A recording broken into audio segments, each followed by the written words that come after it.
like to start by asking permission from the earth, from its valleys, and from its rivers.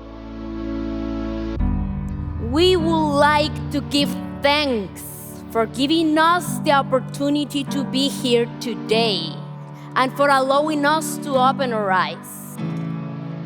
Today, we gather to discuss how nature teaches us to renew ourselves. This is where we gather to ensure the survival and resilience of the whole. This period of rapid change gives us an opportunity to build a new social impact era. One that is more just, one that is more sustainable, one that is more effective at resourcing locally led innovations and innovators with fewer gatekeepers.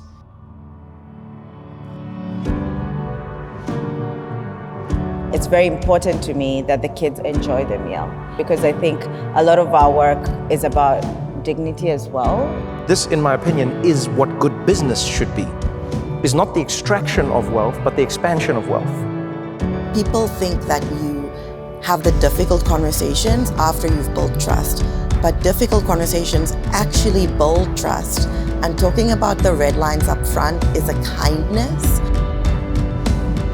We talk about capital and money like they're interchangeable, but it's also about the systems. It's also about the capabilities. It's also about the policies and the frameworks that move that money. We are still stuck in my program, my intervention. It's amazing what we can accomplish if we don't care who gets the credit. For every 500 meters that the girl child has to walk to school, female enrollment falls by 15%. So we built the more inconvenient model of smaller schools but embedded in communities. Access to information is a human right.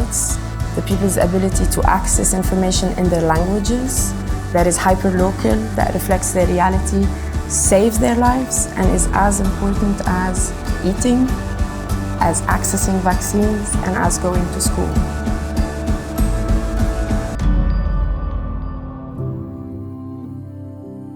In order to be a good sailor, you need to have a port of destiny, and you can use the winds even if they're against you. That lesson I've applied in my life and in the peace process. When you give someone an alternative, dignified livelihood, they're more likely to choose peace than to become a spoiler of it. People are choosing to exercise restraint. So now young people are not as easily mobilized to fight. Nature doesn't have kind of a master regulator trying to design and anticipate the next threat. But we have defense mechanisms. We have immune systems of all kinds. Humans have one kind, plants have another kind.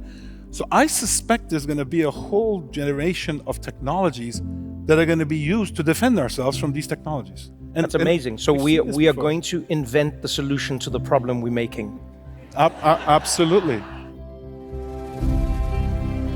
Welcome.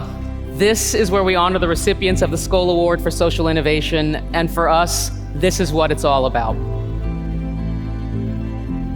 I have a request for the family here, that we do everything in our collective power to care for the vulnerable citizens in moments that matter. We have partnered with government to transform early childhood development from a system that denies access to many to a child-centered system of enablement and support.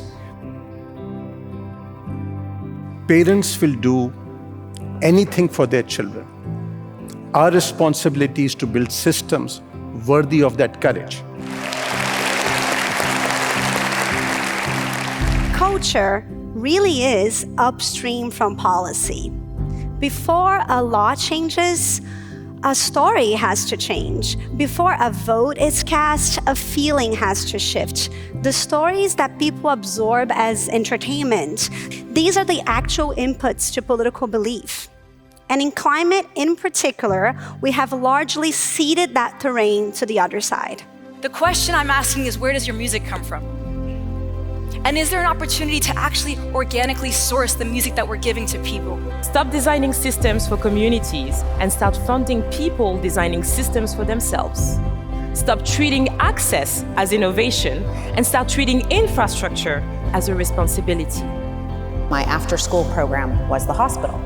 And I would go to the prayer room in the hospital, which wasn't a chapel or a mosque, or it was all denominations, all faiths. And I truly think that is the holiest place in the world I have ever been. If I picked any one of you in the audience and sequenced my genome and your genome, it would be 99.9% the same. We're all part of one family. It's a great honor for me to be here amongst all of you. My wish is that we all find a way to work together and really make something even bigger than we singularly have imagined.